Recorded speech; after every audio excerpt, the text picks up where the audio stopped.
I'm going to stand here. I'll just introduce. Oh, okay. I thought you had already done that. First thing I have to say to you all, you're used to it by now, please turn off all mobile phones. Be sure that they're not turned off.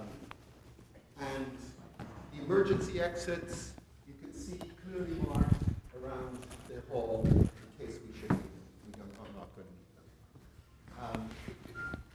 It's my enormous pleasure and privilege tonight to be introducing Sam Shepard. I'm Nicholas Green, I teach in the English department. And my one problem thinking about this tonight is which Sam Shepard was I going to introduce? Sam Shepard, the film actor. I looked him up on IMDb, 62 acting credits. Of course, Oscar nominated for The Right Stuff. I'm looking forward particularly to a film he's just finished shooting of August Osage County, the Tracy Letts play. Tells me that should be out next year. Or I could be introducing Sam Shepard, the prose writer, from Motel Chronicles through several books of short stories many of you will know and admire. Or Sam Shepard, the screenwriter. That wonderful, wonderful film, Paris, Texas, that none of us who've ever seen will ever forget. He, of course, wrote that. Again, there are many, many different credits as a screenwriter. But because, for me, theater is the most magical, the most exciting art, it is as a playwright that I want to introduce him tonight. From the 1960s, he already made a name off Broadway, 3 Ogies in 1 year, already one of the most exciting, most talented artists working in the theater. Through the 1970s, those amazing plays with their amazing titles, Geography of a Horse Dreamer, Suicide in B Flat, frightening stuff. And then came 3 plays that are often thought of as a trilogy, though I don't think they were planned exactly as such. Percy the Starving Classes, Burying Child, for which he won a Pulitzer, well deserved, and True West. Extraordinary plays about people in edgy, violent situations, often in families, and in these amazing landscapes. Sam Shepard has placed so many of his plays on edges, on the edge of desert, in motels, in derelict houses in the Midwest. Extraordinary plays indeed. And he's a great playwright of passion. Fool for Love is one of the most remarkable plays about love that has been written, I think, in modern times. He continued to write plays, the late Henry Moss, and in the 21st century, we had this remarkable initiative of Pea Ridge. He's probably here, there somewhere tonight, welcome Senator, wherever you are. When he set about producing a series of classic Sam Shepard plays at the Abbey. So we had productions of Percy the Starving Classes, True West. I can still remember the sheer joy of seeing a very nicely appointed Californian living room kitchen trashed on stage. Really quite fun to see. How you managed to do it without injuring the actors, or injuring any of the audience, I don't know. But that's theater for you. Not only that, but Sam Shepard actually gave the Abbey the world premiere of 2 plays, of Kicking a Dead Horse, Walker Flogging a Dead Horse. This was a very real horse that was kicked on stage. And then Ages of the Moon. So tonight, I'm not going to be introducing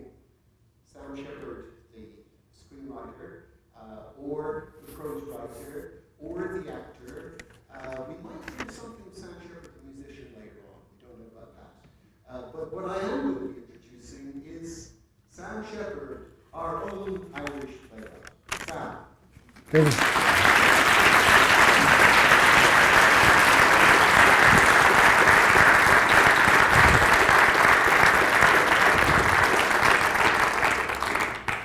Thanks, thank you. As long as we're on this thing of identity, quite a while ago I did a play at Lincoln Center. I guess it was the late 70s or something. And it was kind of in that nebulous territory between Broadway and whatever you want to call it. But I got a telegram, I'll never forget, from Iowa or Indiana or somewhere like that, a nice little old lady.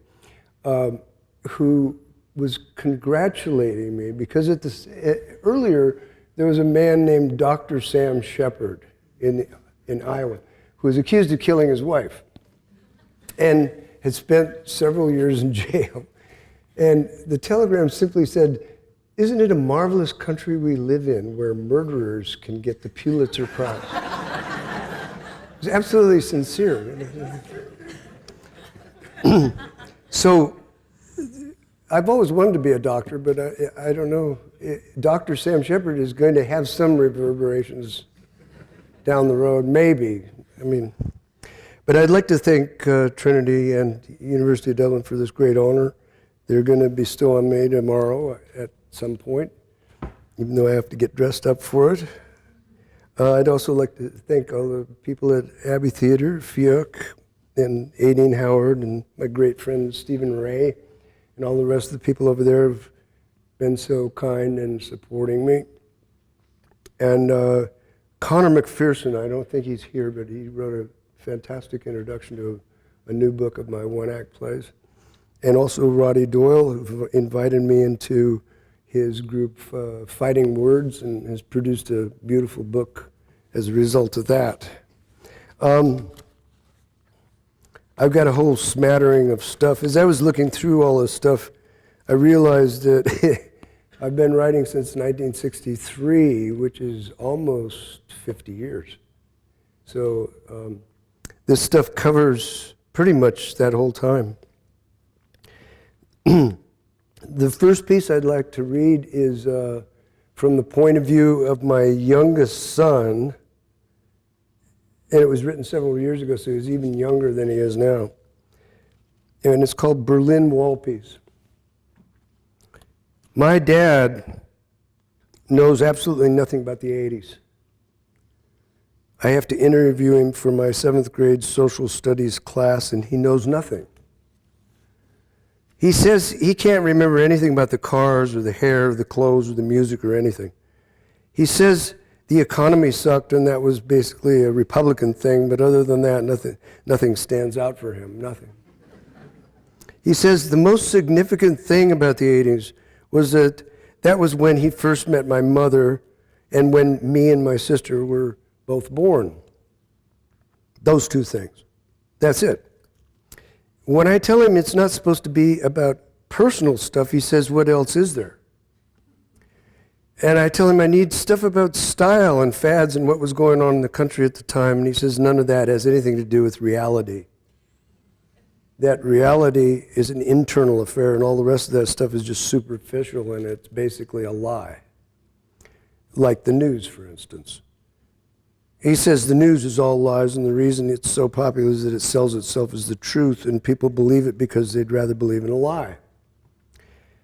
The truth is too much for them to swallow, that's what he says. And I tell him, this is just supposed to be a simple assignment thing about the decade of the 80s, not about reality in the news. But he says, you can't exclude the question of reality. That the question of reality supersedes all the other questions about hair and cars and music and things like that. And then he says, he can't even remember living through the 80s. And that maybe he wasn't even alive back then. But then he had to have been, he says, because he remembers meeting my mother, and me and my sister were both born back then. He repeats that. My dad's fucking crazy. He is.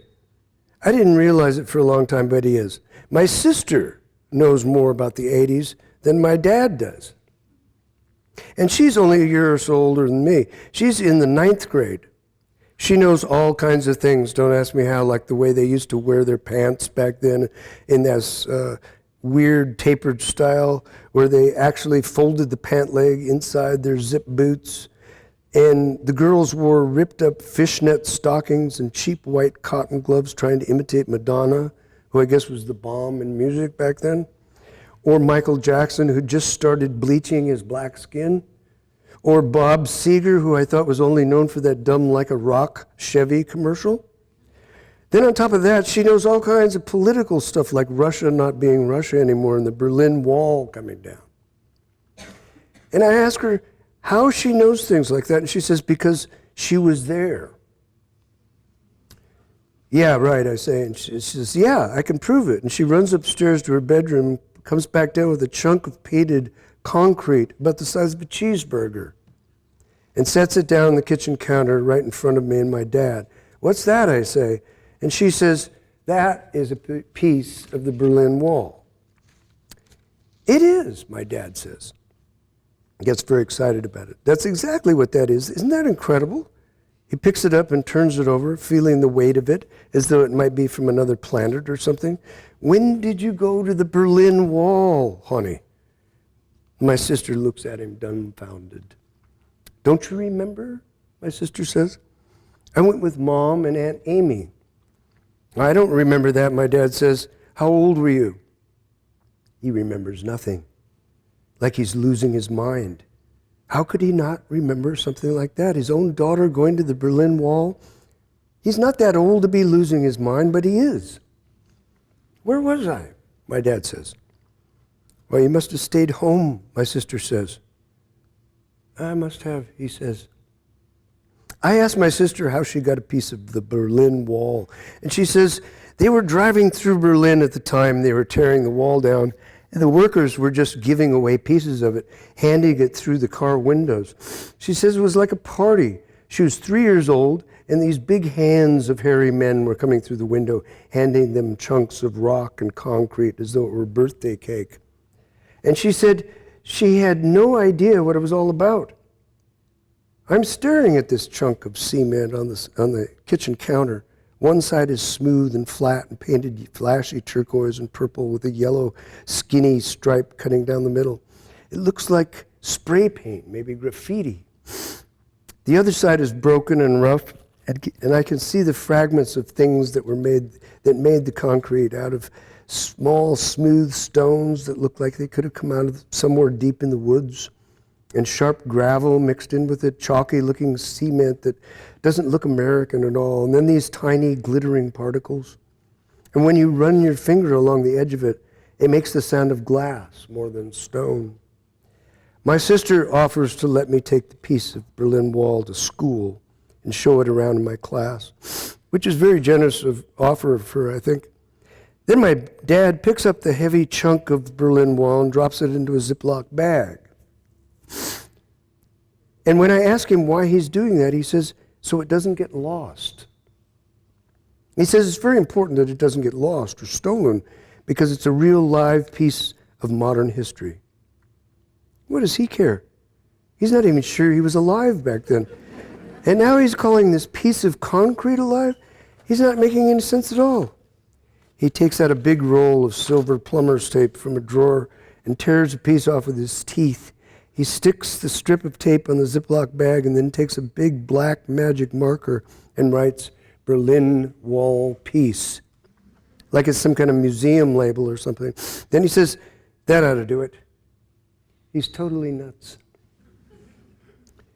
My sister's doing her homework all this time, but keeps coming up with other stuff about the 80s and fires it at me as she's working, as though her mind is able to split right down the middle and do two things at once. She's totally brilliant, I think.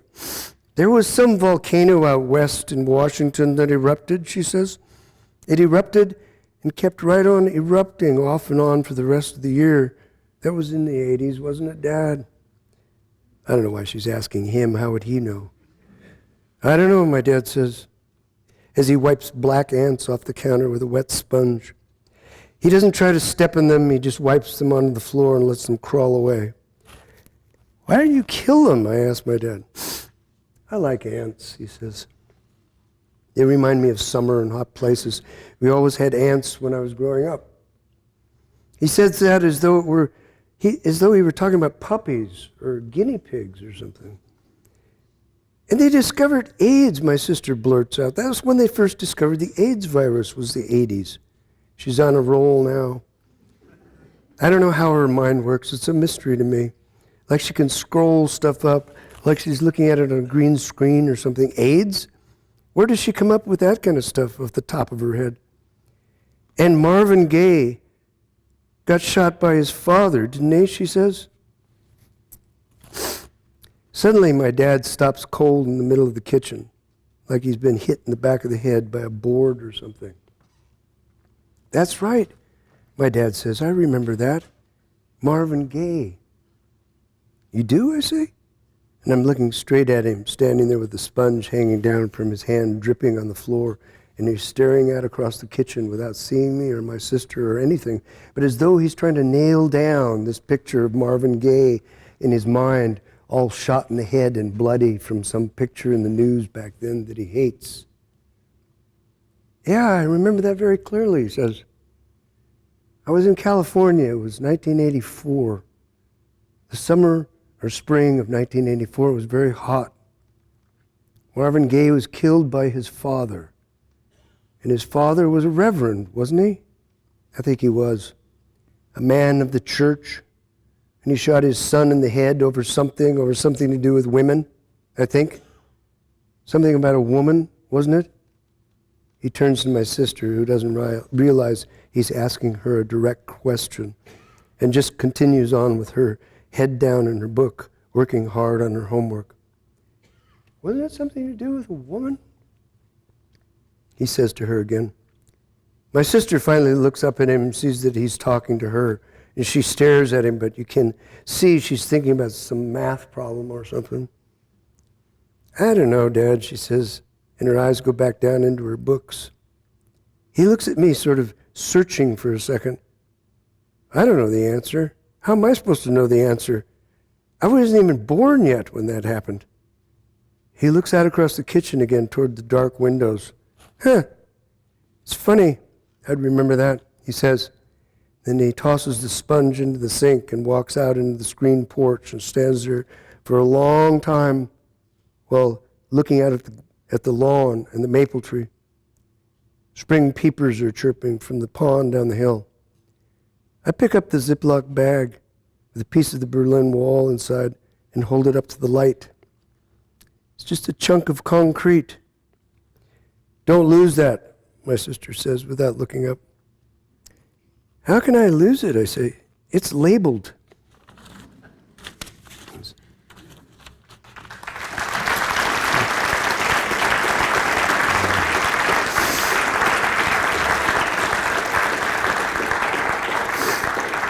Thanks. When I first got to New York, I worked at many different jobs, and one of them was, the Village Gate. I worked as a busboy there, which was one of the biggest jazz clubs in New York, and I was very lucky to see some extraordinary people there. Nina Simone, Thelonious Monk, Jerry Mulligan, Dizzy Gillespie, etc., all of whom were black. And the stand-up comic, the comic relief between each act was Woody Allen. So this one is from Motel Chronicles, which is one of my first collections of short stuff. I used to bring Nina Simone ice. She was always nice to me. She used to call me darling. I used to bring her a whole big gray plastic bus tray full of ice to cool her scotch. She'd peel off her blonde wig and throw it on the floor. Underneath, her real hair was short like a sheared black lamb. She'd peel off her eyelashes and paste them to the mirror. Her eyelids were thick and painted blue. They always remind me of one of those Egyptian queens like I'd seen in National Geographic. Her skin was always shining wet. She'd wrap a blue towel around her neck and then lean forward, resting both elbows on her knees. The sweat poured off her and splashed on the red concrete floor beneath her feet. She used to finish her set with the Jenny the Pirate song from Bertolt Brecht. She always sang that song with a deep, penetrating vengeance, as though she'd written the words herself. Her performance was aimed directly at the throat of a white audience. Then she'd aim for the heart, and then she'd aim for the head. She was a deadly shot in those days. The one song she sang that really killed me was "You'd Be So Nice to Come Home To." It always froze me in my tracks. I'd be out on the floor collecting whiskey sour glasses with lipstick on the edge, and she'd start that rumbling landslide piano with her ghostly voice snaking through the accumulating chords. My eyes would go up to the bandstand and stay there while my hands kept on working. I knocked over a candle once while she was singing that song, and the hot wax spilled all over a businessman's suit. And I was called into the manager's office. The businessman was standing there with this long splash of hardened wax down his pants. It looked like he'd come all over himself. I was fired that night. And on the street outside, I could still hear her voice coming right through the concrete walls. You'd be paradise to come home to. Some of these are very short.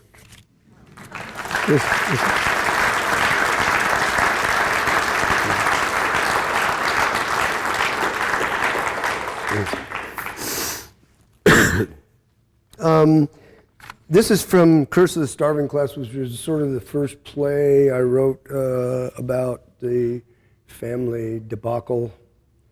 And it opened me up suddenly to the possibility of using the family as a kind of backdrop. And I didn't care. I was just a writer, you know. I mean, I didn't care about, you know, sometimes you care about hurting other people, and sometimes you don't. And this is the time I didn't. I was there laying on my back, and I could smell the avocado blossoms. I could hear the coyotes. I could hear stock cars squealing down the street, and I could feel myself in my bed, in my room, in this house, in this town, in this state, in this country. I could feel this country close, like it was part of my bones. I could feel the presence of all the people outside at night in the dark. Even sleeping people I could feel. Even all the sleeping animals, dogs, peacocks, bulls, even tractors sitting in the wetness, waiting for the sun to come up. I was looking straight up at the ceiling at all my model airplanes hanging by all their thin metal wires, floating, swaying very quietly, like they were being blown by someone's breath. Cobwebs moving with them, dust laying on their wings, decals peeling off their wings, my P-39, my Messerschmitt, my Jap Zero. I could feel myself lying far below them on my bed like I was on the ocean, and overhead they were on reconnaissance, scouting me, floating, taking pictures of the enemy, me, the enemy. I could feel the space around me like a big black world. I listened like an animal. My listening was afraid of sound, tense, like any second something might invade me, some foreigner, something undescribable. Then I heard the Packard coming up the hill. From a mile off, I could tell it was the Packard by the sound of the valves. The lifters have a sound like nothing else. And I could picture my dad driving it, shifting unconsciously, downshifting in a second for the last pull up the hill. I could feel the headlights closing in, cutting through the orchard. I could see the trees being lit one after the other by the lights, then going back to black. My heart was pounding just from my dad coming back. Then I heard him pull the brake, lights go off, keys turned off, then a long silence. Him just sitting in the car, just sitting. I picture him just sitting. And what's he doing? Just sitting, waiting to get out. Why is he waiting to get out? He's plastered and can't move. He's plastered and doesn't want to move. He's going to sleep there all night. He's slept there before all night.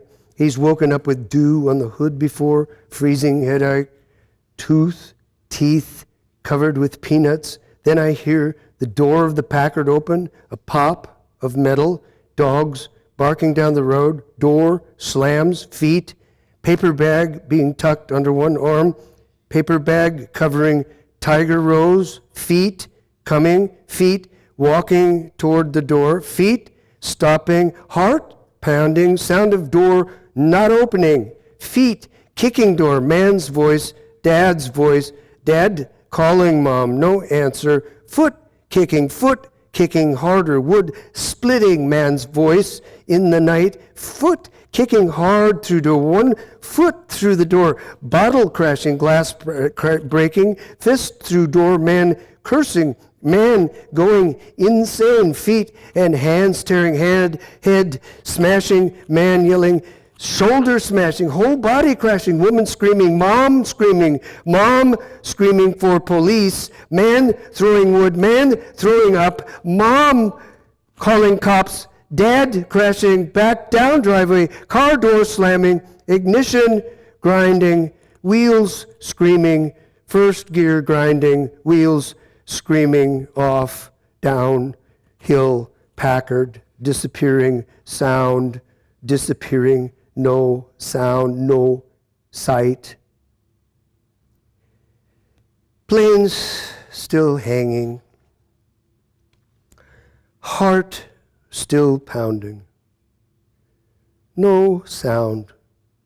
Mom crying, soft crying, then no sound, then softly crying, then moving around through house, then no moving, then crying soft, then stopping, then far off, the freeway could be heard.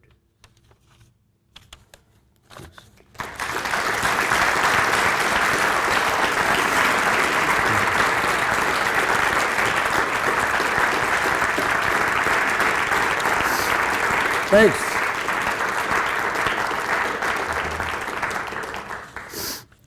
This actually I wrote in Arkansas on this particular site, and as far as I could tell, I was the only person out there.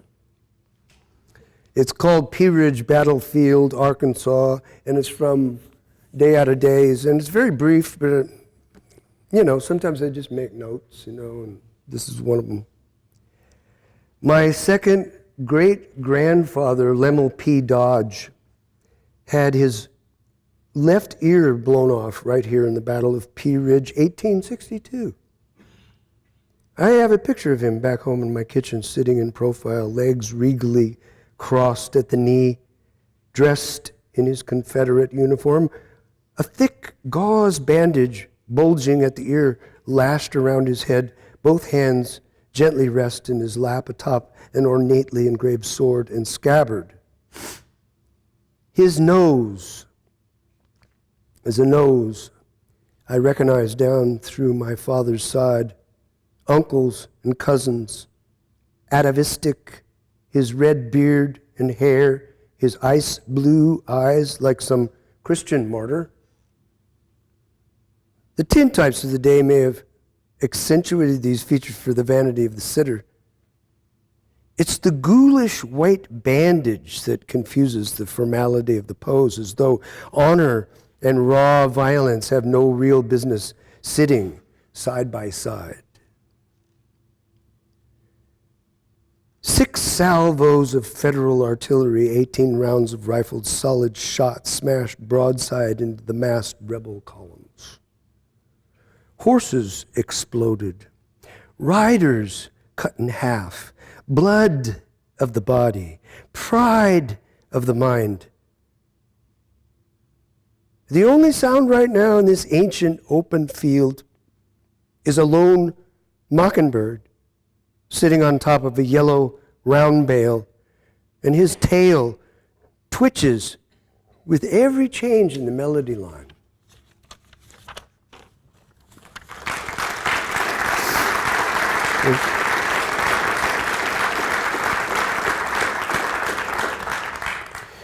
Okay, this is from True West. Maybe some of you know it. It's the point where the characters turn around.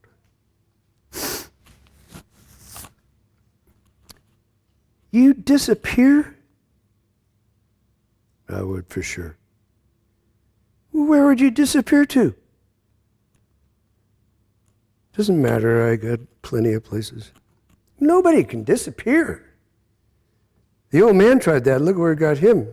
He lost his teeth. Oh, he never had any money. I don't mean that. I mean his teeth, his real teeth. First he lost his real teeth, then he lost his false teeth. You never knew that, did you? He never confided in you. No, I never knew that. You want a drink? Yeah. He lost his real teeth one at a time. Woke up every morning with another tooth laying on the mattress. Finally, he decides he's got to get them all yanked out, but he doesn't have any money. Middle of Arizona with no money and no insurance, and every morning another tooth is lying on the mattress. So what does he do? I don't know. I never knew about that. He begs the government. GI Bill or some damn thing. Some pension plan he remembers in the back of his head. And guess what? They send him out the money. They did? Yeah. They send him the money. But it's not enough money. It's not enough. It costs a lot to have all your teeth yanked out. They charge by the individual tooth, you know. I mean, the one tooth isn't equal to another tooth. Some are more expensive, like the big ones in the back are very expensive. So it happened.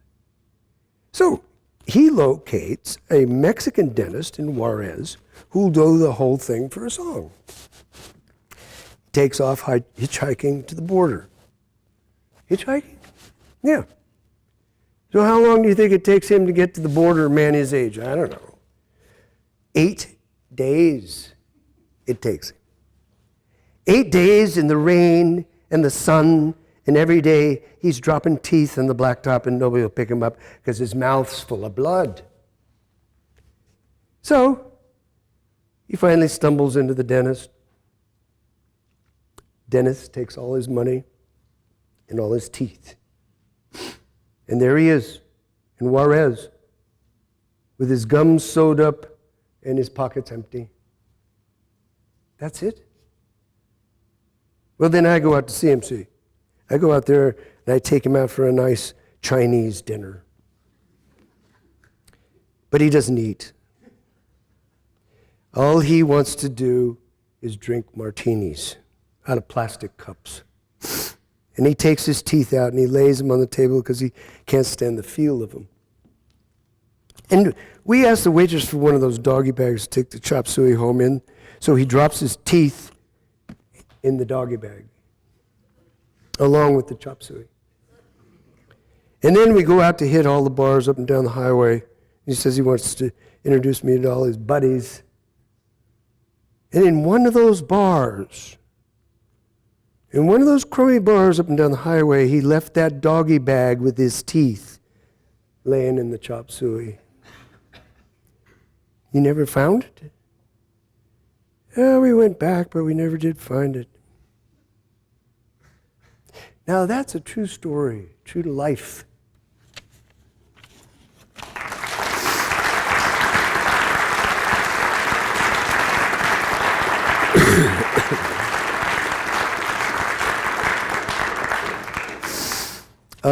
This one, I understand Shania Twain is making a comeback. And I wonder what she'd think of this. But anyway, this is called Cracker Barrel Men's Room. And it was in Day Out of Days. It was written on Highway 90 West, somewhere up there, I don't know. Montana, probably. Right? I understand there was a man who got trapped inside a Cracker Barrel men's room once. I've heard the story 3 or 4 times in various convenience stores and gas stations just outside of Butte. So there must be some germ of truth to it. He was trying to take a dump in peace in one of those oversized stalls for the handicapped, even though he wasn't. He liked the extra space around him, the aluminum handrail, the hooks to hang his hat and coat. It must have been after closing hours, I guess, because the night manager had mistakenly locked him up in there. And it also left the sound system on, and evidently Shania Twain songs played all night long in an endless loop, over and over and over again. That's all he heard was Shania Twain. Well, she sang songs of vengeance and good riddance, infidelity of all stripes, callous treatment at the hands of drunken cowboys, maudlin ballads of deprived youth, the general inability of men to see into her hidden charms, songs where she refused to be a slave anymore to the whims of men, like, for instance, making toast, doing the dishes, washing clothes, frying an egg, flipping an egg, shopping for groceries. She wasn't buying into any of that stuff. And then she had songs full of praise for her mother, of course, praise and prayers to her baby sister, of course, her great aunt, of course, her sister-in-law, of course, her sister's sister-in-law. She praised God for making her a woman. She praised Jesus for her spectacular body and her luscious red mane falling down to her luscious ass. The man became desperate to escape the Cracker Barrel men's room. He tried to dismantle the door hinges with his trusty Swiss Army knife. He tried pounding the walls. He tried screaming his head off, but there was nobody there. No dishwasher, no waiter, no cashier, no janitor, no night manager. No one but Shania Twain. Over and over and over and over again. There was no escape from the onslaught. The man collapsed to the tile floor in a heap of resignation, tried to fall asleep, but sleep wouldn't come. Shania's voice taunted and tortured him, and she clawed at his ears with her long silver talons. He hauled himself up off the floor, turned all the water faucets on full blast. Against the sound, he punched all the hand-dry blowers. He flushed every toilet, but nothing would drown out the piercing voice. He could still hear it pealing through the background somewhere, whining away in mawkish misery. He tried climbing up on top of the toilet stall and unscrewing the speaker, but he stripped all the screw heads with his trusty Swiss Army knife and fell backwards to the floor, impaling himself with the open blade. He writhed in pain and managed to extract the knife from his left thigh, but blood gushed freely into the overflowing water of the sinks, and steam was rising out of some primordial stew. He dragged himself through the darkening red mess of it, back toward the door, moaning like some butchered stockyard animal. He kicked with his one good leg and flailed his hands and screamed one last time, but nobody answered. Nobody but Shania Twain. Then he surrendered completely and did something he'd never done in his entire life. He prayed. He prayed to Jesus to stop the bleeding. He prayed to God for a little peace and quiet. He prayed someone might find him before he drowned in his own fluids. Then a miraculous thing took place, and this has been verified by at least 2 eyewitness accounts, window washers at the very scene. The men's room door swung slowly open, and there she was, Shania herself, towering before him in her spectacular body, her spectacular red hair, her spectacular lips, her spectacular tits. She was singing her head off, and she was singing like there was no tomorrow. She didn't seem to notice the man on the floor. In fact, she stood right on his chest in her green satin stiletto high heels and kept right on singing. She seemed to be focused on something in the far, far distance, but it was hard to tell through all the steam.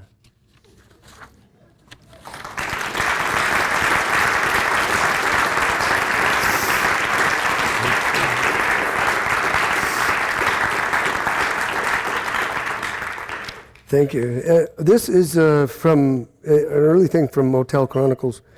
I don't know if everybody knows what a stand-in is, but when you do movies, generally speaking, when you do movies with big stars, you kind of make this cursory rehearsal thing, and then all the stars go back to the dressing rooms and get makeup and stuff. And the stand-ins, who kind of look like the stars but aren't the stars, come in and they manipulate the lights around the stand-in, who's supposed to sort of represent the star, but nobody cares about them. When I encountered the star's stand-in, as the elevator doors slid open and I was stepping out as she was stepping in at 4 a.m., and I saw that she was radically stoned, I asked her what on, and she said 6 Valium and white wine because this was our last day of shooting. So she thought she'd celebrate by bawling someone on the crew and getting zipped, since this was her hometown and she'd be staying right here while we'd be moving on, and the agony of being just a local stand-in left behind in a town she ached to be out of was bearing down on her now with real force, and it made me suddenly reashamed of being an actor in a movie at all and provoking such stupid illusions. So I took her to my room with no designs on her body at all, and she was desperately disappointed, tried to throw herself out my window. And I said, look, it's not worth it. It's just a dumb movie. And she said, it's not as dumb as life.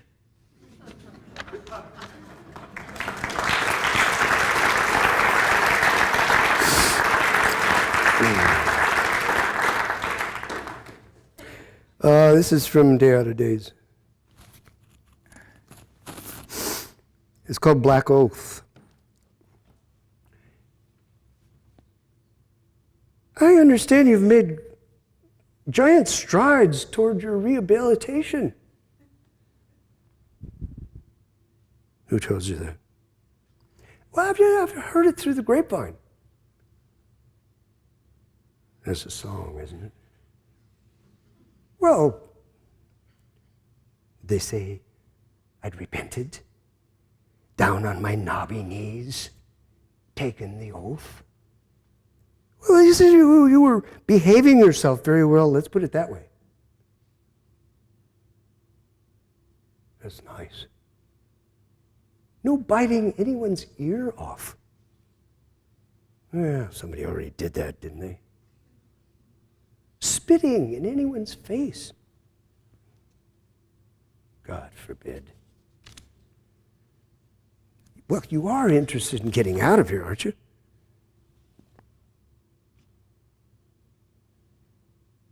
The outside's the same as the inside. You can't be serious. Try me. Well, I was hoping we might come to some understanding. Hope is for politicians.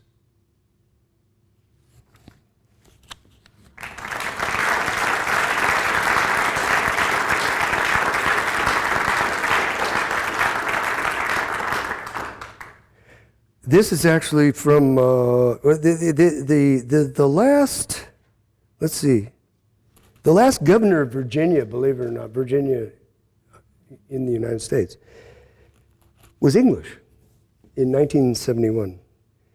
And this is what he had to say to his superiors in London back then. Writing to his London superiors in 1771 regarding the Appalachian border and the impossibility of keeping Scotch-Irish settlers east of an imaginary line running down the spine of the mountains. The very last English governor of Virginia, the Earl of Dunmore, wrote this. My dear Lord, I have learnt from experience that the established authority of any government in America and the policy of the government at home are both insufficient to restrain the Americans, and that they do and will remove as their avidity and restlessness incite them. They acquire no attachment to place, but wandering about seems engrafted in their nature. And it is a weakness incident to it that they should forever imagine the lands further off, still better than those upon which they are already settled. They do not conceive that government has any right to forbid their taking possession of a vast tract of country, either uninhabited or which serves only as a shelter to a few scattered Indian tribes. These notions, my lord, I beg it may be understood. I by no means pretend to justify. I only think it my duty to state matters as they really are. This next one is called Mission San Juan Capistrano, and it's from Day Out of Days. It's a weird shirt, this one. It makes me feel like a little boy again. It's too small and tight and pink. It's a handmade shirt. My mother made it. And that's a sure tip-off to the kids in school that you haven't got any money. I'm a little boy no longer, but when I put this shirt on, that feeling revisits me. It's not the same shirt as back then. I'd never be able to get that one on. But this one has haunting similarities and casts the same spell over my upper torso. The chest feels vulnerable and bony. My neck sticks up like a chicken. The arms poke out. My entire being is up for grabs. I'm somewhere between 6 and 9. An older woman is clutching my hand. A linen handkerchief dangles from her wrist, tucked into her watch band. The coastal breeze blows her black lace skirt around my shoulders. I'm sure it must be my grandmother. I recognize her Iroquois hands with the bulging veins. I have the same thumbs as her. We were born on the same day in the sign of Scorpio. She showed me once in the sky how the tail reaches clear out across the Mojave. The deadly tail. Pigeons are flapping around our heads, trying to land on our shoulders and arms. We're feeding them corn out of paper cups. The Spanish fountain is trickling. Brass mission bells chiming a mournful dirge. The war is certainly over, but where was it? Distant islands across the sea. I don't know my father at all. I've maybe seen him twice. Both times he was in a khaki uniform and smelled like bay rum. Both times people pet me on the head as they pass by, like I'm a little animal. I'm entirely under the spell of affection. My whole body tingles from it. Voices, movement, laughter, and the smell of Pacific salt. Everything touches me in this way, straight through the skin. I am an animal. At night, I sleep with my eyes wide open. Nothing escapes me. Not one sound. bugs hitting the screen, my grandmother shuffling to the sink for her glass of water, the spotted dog moaning at the back door, wanting to get in, making the sound of loneliness. It's a weird shirt, this one. Too small and tight. It sends me back to when I ran around in a completely different body, and the unknown was much bigger.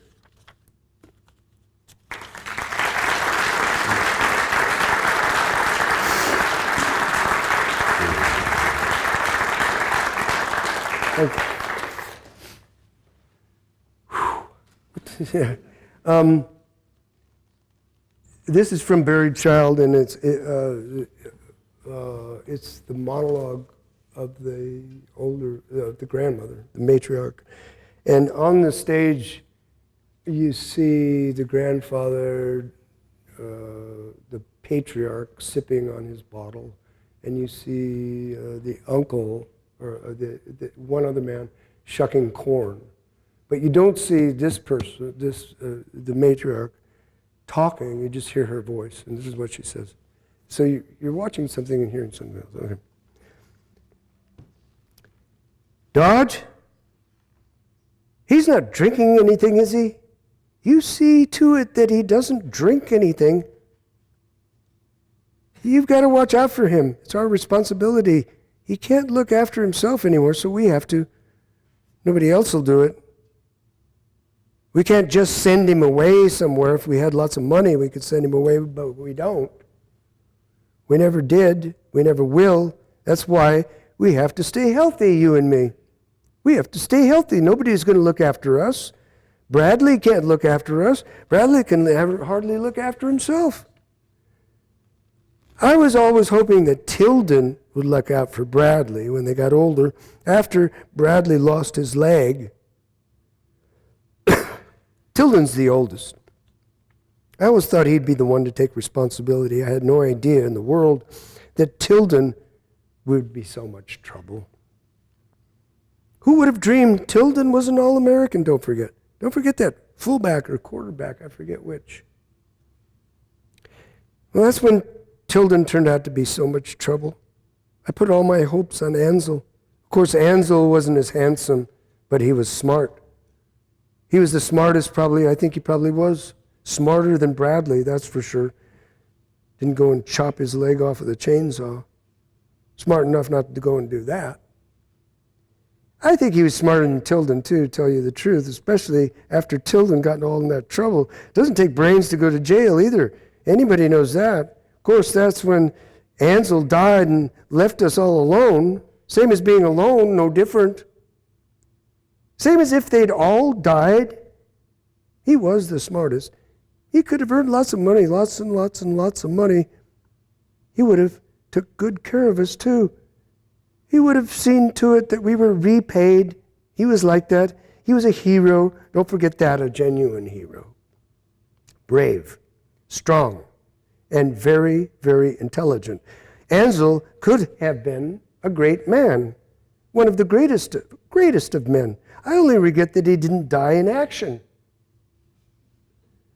It's not fitting for a man like that to die in a motel room. Soldier. He could have won a medal. He could have been decorated for valor. I've talked to Father Dewis about putting up a plaque for Ansel, you know. He thinks it's a good idea. He agrees. He agrees with me. He knew Ansel when he used to play basketball. Went to every game. Ansel was his favorite player. He even recommended to the city council that they put up a statue of Ansel. A big, tall statue with a basketball in one hand and a rifle in the other. That's how much Father Dewis thinks of Ansel. Of course, he'd still be alive today if he hadn't married into the Catholics. The mob. How in the world he never opened his eyes to that is beyond me, just beyond me. Everyone around him could see the truth about it. Even Tilden. Tilden told him time and time again, Catholic women are the devil incarnate. He wouldn't listen. He was blind with love. Blind. I knew. Everyone knew. The wedding was more like a funeral, you remember. All those Italians, all that horrible black greasy hair, the smell of cheap cologne. I think even the priest was wearing a pistol. When he gave her the ring, I knew he was a dead man. I knew it. As soon as he gave her the ring. But then, it was the honeymoon that killed him, the honeymoon. I knew he'd never come back from the honeymoon. I kissed him, and he felt like a corpse, all white and chalky and cold and icy blue lips. He never used to kiss like that. Never before. I knew then that she'd cursed him, taken his soul. I saw it in her eyes. She smiled at me with that Catholic sneer of hers. She told me with her eyes that she'd murder him in his bed. Murder my son. She told me, and there was nothing I could do, absolutely nothing. He was going with her, thinking he was free, thinking it was love. What could I do? I couldn't tell him she was a witch. I couldn't tell him that. He'd have turned on me, hated me. I couldn't stand him hating me and then dying before he ever saw me again, hating me in his deathbed, hating me and loving her. How could I do that? I had to let him go. I had to. I watched him leave. I watched him throw gardenias as he helped her into the limousine. I watched his face disappear behind the glass.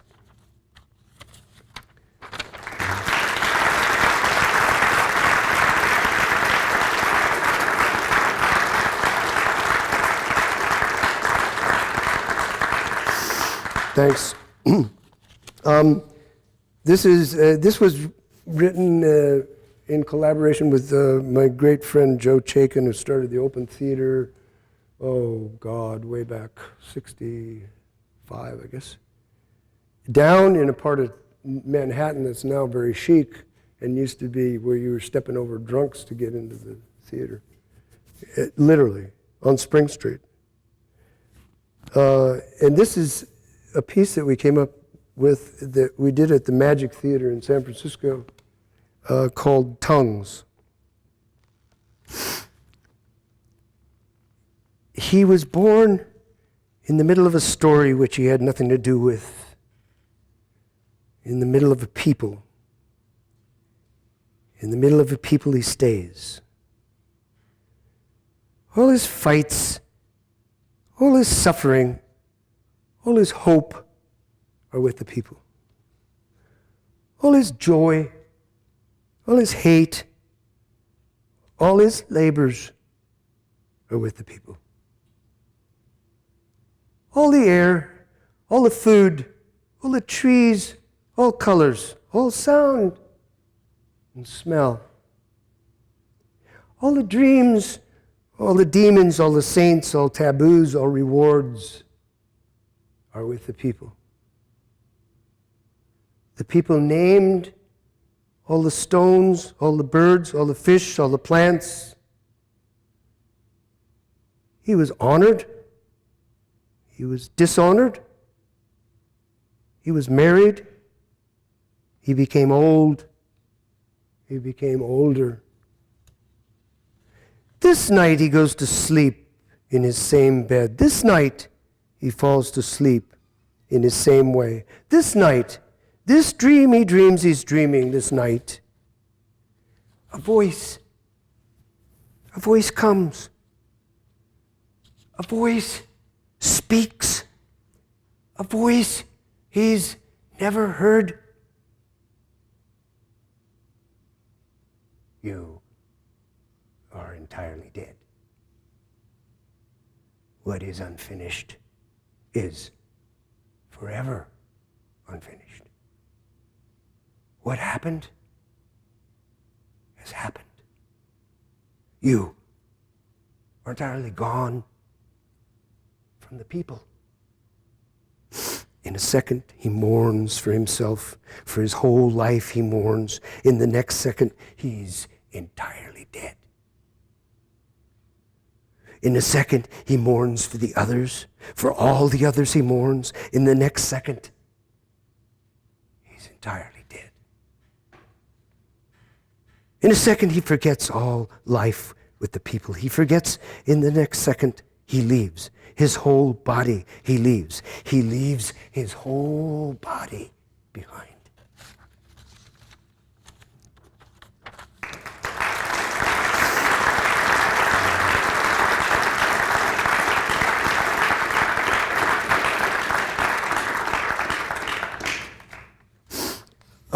This is also from Tongue's. It was a strange collaboration because we wrote it together, I guess. I mean, like me and Patti's here, and my sister Roxanne. But me and Patti wrote a script, and it felt like we wrote it 50-50 kind of, back and forth. But with Joe, it was like, I don't know, somehow we really wrote it together. But anyway, this is a little dialogue from it. Would you like to go eat? Isn't it time to eat? I don't mind. Oh, we don't have to, it's up to you. Didn't we eat already? Did we? I thought we did. Well, that was before, wasn't it? Yeah, I think it was. It must have been. It must be. Well, we don't have to. No. I don't mind. Well, only if you're hungry. Are you hungry? I must be. I'm not all that hungry myself. You're not? No, not really. I mean, I'd have something if you wanted something. You mean you wouldn't eat if you were on your own? Yeah, I don't think so. You'd just be eating for my sake? Well, I'd have something with you, a little something. Well, I don't want to force you to have something if you're not hungry. I'm a little bit hungry. Not enough for a full meal. I'm famished. You are? Absolutely starved. I'm so hungry I could eat a house. Well, why didn't you say something? I thought you weren't hungry. I'm always hungry. I was just being polite. I'm so hungry I could eat a horse. Well, then we should probably eat. Nothing I ate could satisfy this hunger I'm having right now. Well, let's find a place then. This hunger knows no bounds. This hunger is eating me alive. It's so hungry. Just hang on, we'll find something. Nothing we find will satisfy it. Absolutely nothing. Whatever we find won't be enough. It'll only subside for a little while, won't disappear. It'll come back. It'll be stronger when it comes back. It will devour everything in sight when it comes back. It will eat me alive when it comes back. It will be ravenous when it comes back. It will devour me whole when it comes back. It will go through all the food in the world when it comes back. It will go through all the possessions in the world when it comes back. It will go through all the sex in the world when it comes back. It will go through all the power in the world when it comes back. It will go through all the ideas in the world when it comes back. It will go through all the goods in the world when it comes back. When it comes back, there'll be no stopping it when it comes back. When it comes back, there'll be no appeasing it when it comes back. When it comes back, there'll be nothing left but the hunger itself when it comes back. Nothing left but the hunger eating the hunger when it comes back. Nothing left but the hunger eating itself. Nothing left.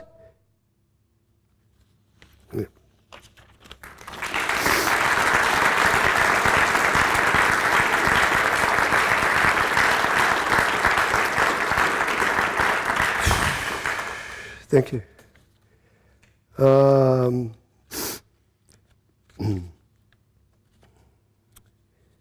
This is called Descendancy from Day Out of Days. Here I am again in the bright white glare of fluorescent tubes framing the cheap mirror of a two-banger motorhome parked off Paseo de Peralta in the very town where my dad lies buried and my daughter was born. Here I am yet again in another movie at my age, playing yet another military man, which I'm not and never will be. But my father most certainly was, and all his brothers, and their father, and grandfather, and great-grandfather, going back to the fall of Richmond, and further back to Concord and Lexington, and back some more to the Norman invasion, and pagans wearing calf skulls, and Viking invasions, and burials, and longboats with dragon-headed prows. I don't know how far back you want to carry this thing. What's the point? Who are you hoping to find back there anyhow? Some seer, some sage, some diviner of destinies? Yeah, here they come again now, calling me on their walkie-talkies, banging politely on my metal door. ADs, assistant ADs, assistants to the assistants of ADs, making sure I'm ready, suited up, making sure I'm ready to be ready, just in case they're ready.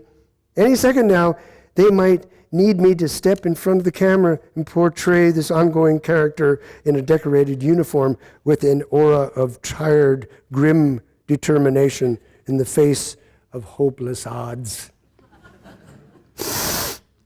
Where did I ever come up with an affinity for such a character, such a man as this? The arrogant jut of the jaw, the downcast scowl, and this terrible sense of impending doom. Was it from as far back as the steel seat of a jeep in the Marianas Islands, sitting beside my mother in monsoon rain?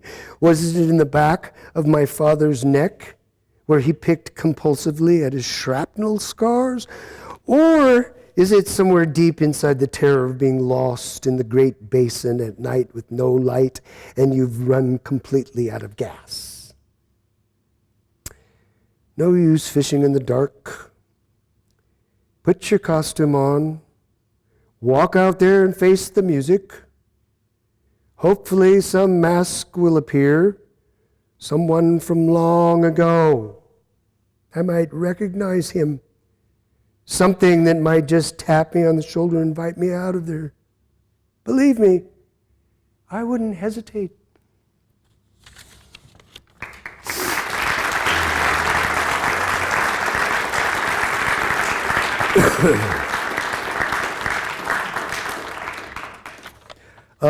Okay, this is from Tongues again that Joe and me wrote. What's that? Oh, thanks. Mom.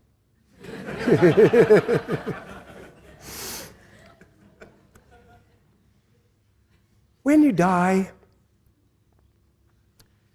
you go straight to heaven or hell. When you die, you disintegrate into energy. When you die, you're reborn into another body. When you die, you turn to shit. When you die,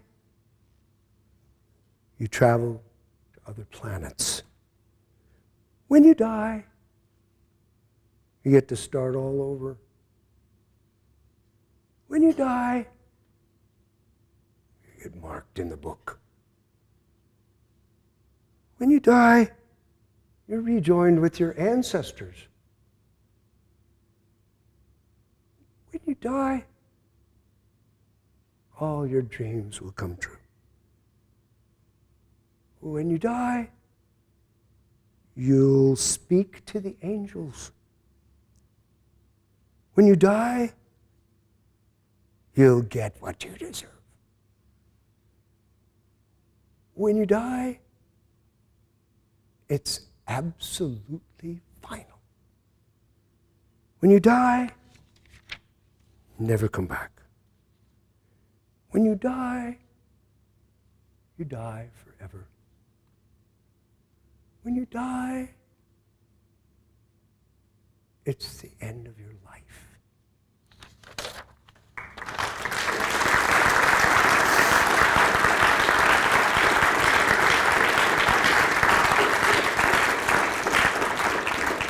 I'd like to invite my great friend, Patti Smith, who's just gotten off tour with Neil Young, to come up and read this piece that we wrote a gazillion years ago. I don't know. When was it? Can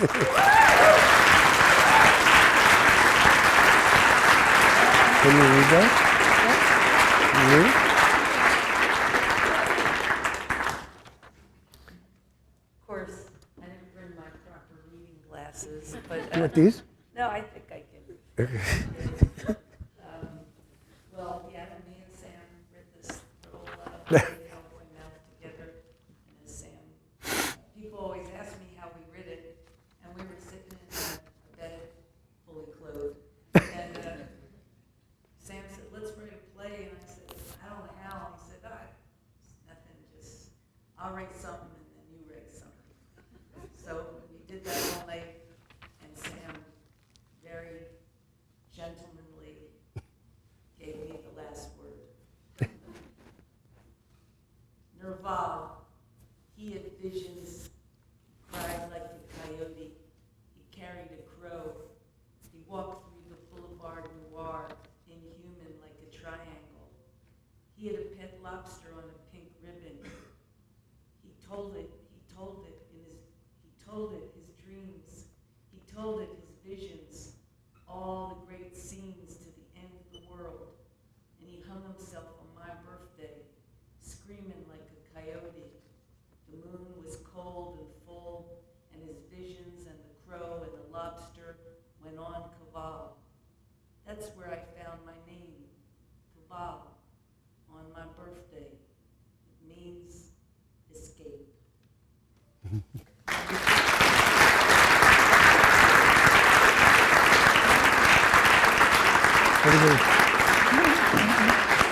Are we going to attempt this? Yeah. Yeah? Yeah? Bop. Yeah. We're going to attempt, we just cooked this up. Our theme song. It's our theme song, yeah. But it's going to be a cappella before my voice goes completely south. Okay. You're doing fine. All right.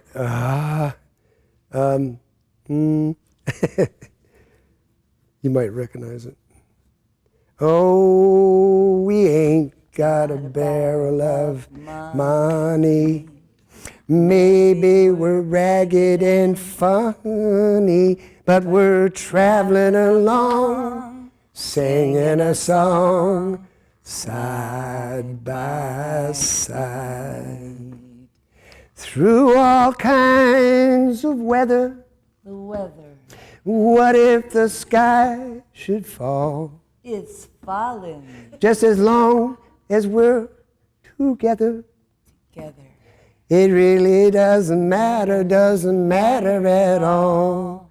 When they've all had their quarrels and parted, we'll be the same as we started, just traveling along, singing a song, side by side.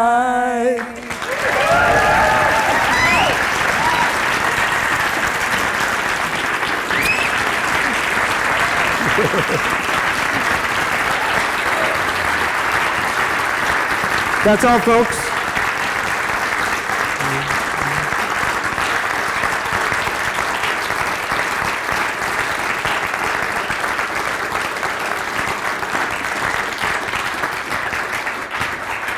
Thank you. Thanks.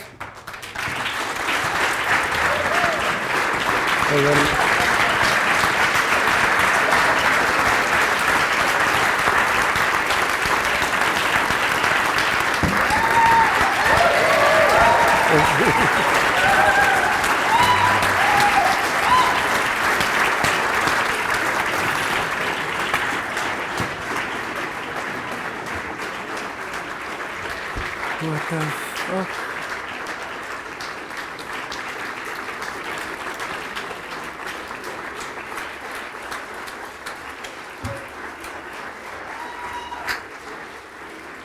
You can still be back.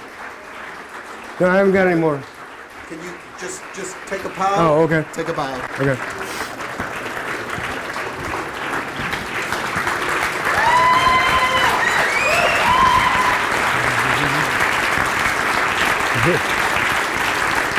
Okay.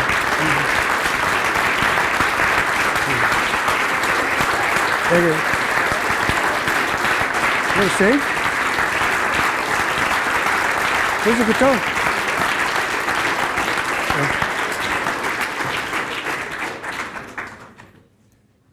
Is there something else we could sing? Yeah. You sing, you sing.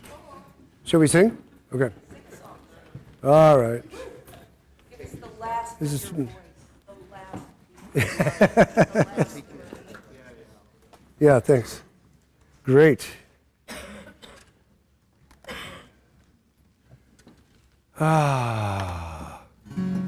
Let's see. We were hooked up.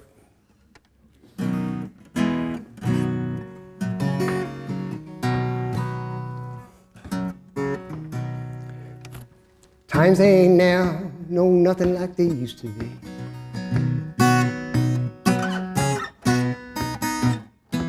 Times ain't now nothing like they used to be. I'm telling you the truth, you can take it from me. Well, I've seen better days, I ain't putting up with these. I've seen better days, I ain't putting up with these. I'd be much better off with these gals that's so hard to please. 'Cause I was born in the country, she thinks I'm easy to move. 'Cause I was born in the country, she thinks I'm easy to move. She wanna hitch me to a wagon, ride me like a mule. Well, if you don't want me, why don't you tell me so? Honey, if you don't want me, why don't you tell me so? I feel lost in here like a man ain't got nowhere to go. You know, I buy the groceries and I pay the rent. Buy the groceries, I also pay the rent. She tried to make me wash her clothes, I got good common sense. Sometimes I think you're too sweet to die. Sometimes I think you're probably too sweet to die. Times I think you ought to be buried alive.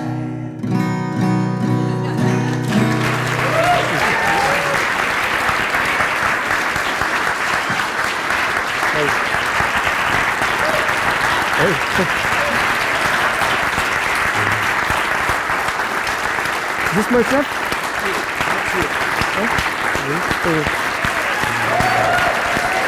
What's your name? This one, okay.